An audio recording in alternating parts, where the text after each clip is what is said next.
I now call upon Perrin Beatty, Chancellor of UOIT, to deliver his installation address.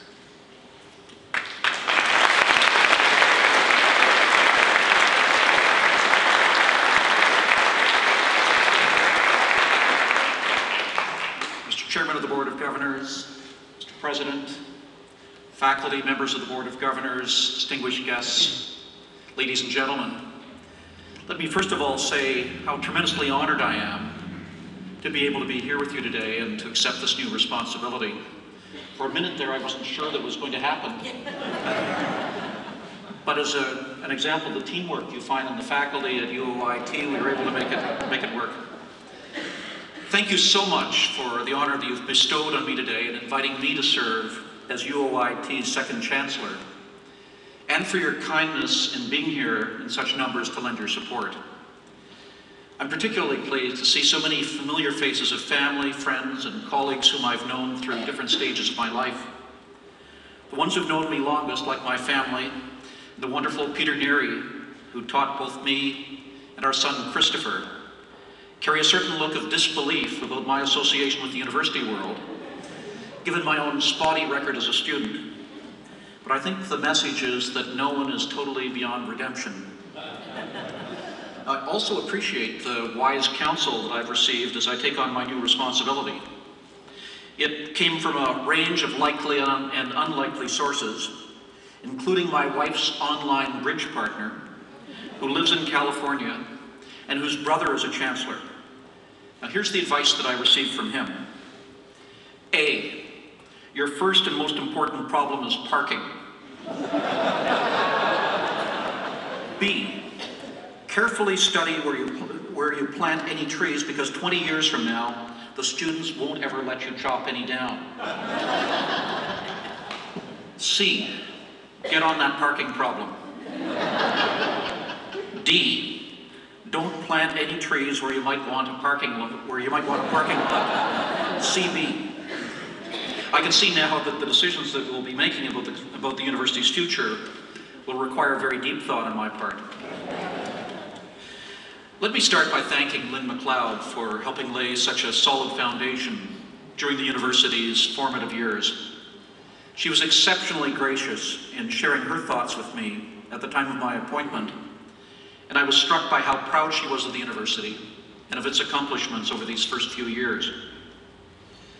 Pride is a word that one hears often at UOIT, and we heard it just a few minutes ago. The board and the administration are proud, not just to work in one of the most advanced academic environments in Canada, but also of the remarkable faculty that has come here from throughout Canada and around the world. And the faculty are proud of how rapidly the university has become known for excellence in teaching and in research. But the most important are the students, who are the university's reason for being. In a recent survey of undergraduate students published by the Globe and Mail, UOIT scored at or near the top in almost every single category for universities of its size. These results testify to how our students feel. UOIT is a new institution to serve the needs of a country that has changed dramatically since my days at university. And it is serving those needs well. I've been amazed by the number of people who've spoken to me about the importance of its mission. The university is still young, but it already has a reputation as a unique element in Canada's system of higher education. And the model that UOIT has chosen is recognized by experts as one that will help our country succeed in the intensely competitive global economy. This summer, the federal government's Competition Policy Review Panel issued its final report entitled Compete to Win. That panel, which was chaired by Linton Red Wilson, who's had a distinguished career in both government and business, and is currently my counterpart at McMaster University, set out a comprehensive strategy for how Canada can do better.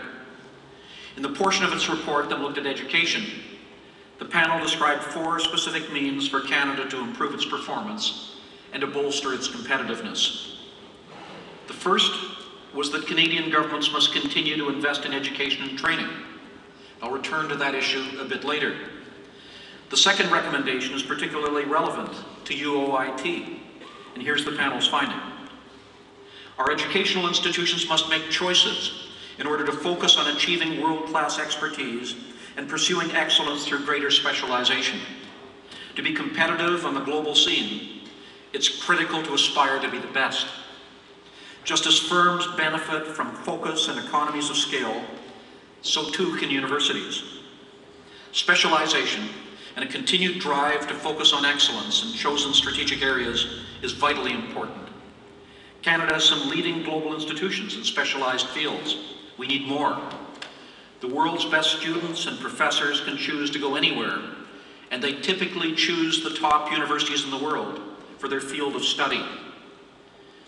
The attraction of top talent reinforces the excellence of these institutions. I don't have to tell you, ladies and gentlemen, that UOIT exemplifies the type of focus and the search for excellence that the panel describes in its report. The university does not try to replicate what every other university is doing, choosing instead to concentrate on a handful of areas, including the automotive and nuclear sectors, among others, where it can make a special contribution.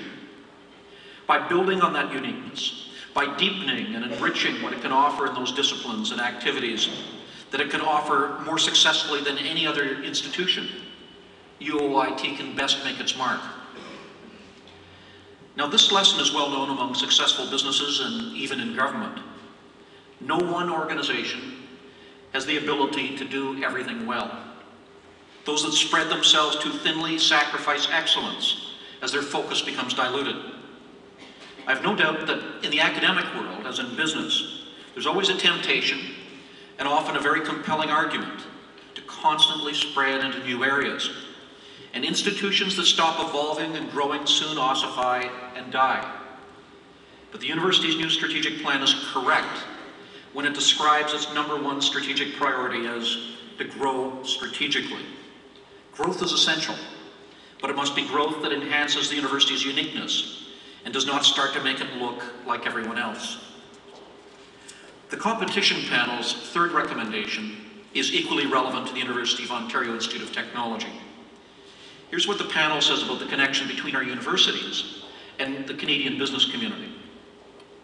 Post-secondary education institutions must collaborate more closely with the business community. The model of the academy being withdrawn from the economy is outdated. Close collaboration will ensure that universities better prepare their graduates to capitalize on opportunities in the private sector by tailoring their programs to labor market needs. It's in Canada's best interest for programs taught on our campuses to be better aligned with our economic objectives. Now, the first principle in UOIT's mission statement is to provide career-oriented undergraduate and graduate university programs with a primary focus on those programs that are innovative and responsive to the needs of the students and employers. Both in the excellent research being conducted on campus and in the education provided to our students, UOIT recognizes that the university is part of the larger society and that it can make a vital contribution to Canada's economic success.